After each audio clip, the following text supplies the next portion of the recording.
All right, let's dive in. Today, we're going to try and decode the blueprint for real breakthrough innovation.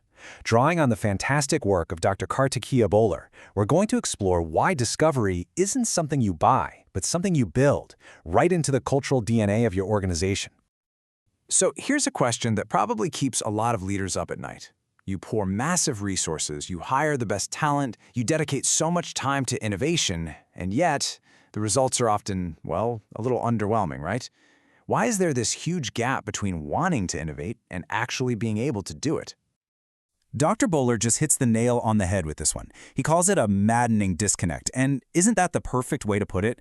Everybody agrees innovation is survival, and yet so few organizations really feel like they've cracked the code. The problem, as he points out, isn't that we don't know it's important, it's that we struggle with how to do it. So, where do most companies go wrong? Well, it often starts with a really fundamental misunderstanding. This belief that you can somehow just purchase innovation, like it's any other asset. This slide really breaks it down. On one side, you've got the myth. Shiny R&D labs, huge budgets, this idea that if you throw enough money at a problem, you'll get a solution. But the reality, as Dr. Bholar explains, is so different. Real innovation isn't nurtured in a facility. It's grown in the soil of your corporate culture. It's all about the unwritten rules, the collective beliefs, how your people think, feel, and behave every single day. So the crucial point here is this. You cannot budget for a breakthrough. It's just not a line item on a spreadsheet. What you have to do is build an environment where breakthroughs become possible. It's a huge shift in thinking, from an accountant's mindset to a gardener.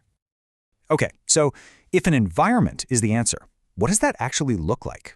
This is where Dr. Bholar provides us with a really powerful model to understand it, the innovation value flywheel. Just picture a huge, heavy flywheel for a second. You know, it takes a ton of effort to get it moving. But once it starts spinning, every single push adds to its momentum, and pretty soon it starts to turn almost on its own. That is exactly the goal for an innovation culture, to create a self-reinforcing system that's driven by a set of core mindsets, not by a single department.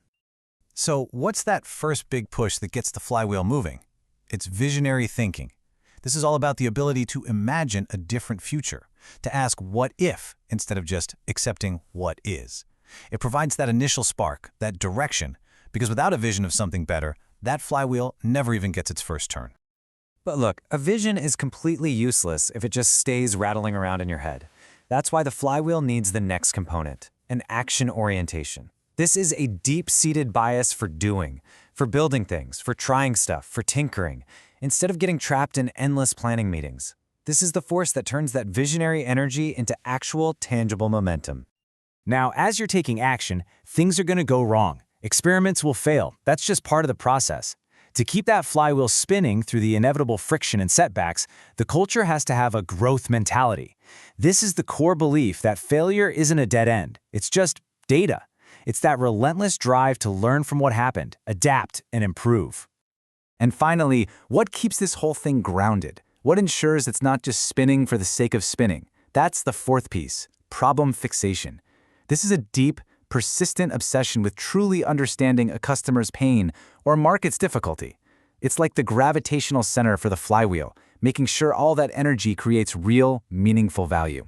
Together, these four mindsets create this incredibly powerful, self-sustaining engine. So if those mindsets are the engine, who's putting gas in the tank? Well, this is where leadership comes in, and not as managers who just give orders, but as architects. Architects who design the environment where these mindsets can actually thrive. And according to Dr. Bholar, the single most important job for a leader, the absolute bedrock of an innovative culture, is creating genuine psychological safety. This is that shared belief, that gut feeling in the room that it's okay to take a risk. It's okay to propose a wild idea, or even to fail, without fearing you'll be shamed or punished for it. And please, don't mistake this for some kind of soft skill or just a nice to have.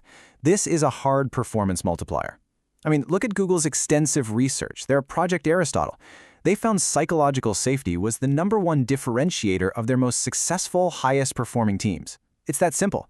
When people feel safe, they unlock their best, most creative selves. Of course, all this cultural fuel needs a direction. A great culture without a clear strategy just creates a bunch of random sparks.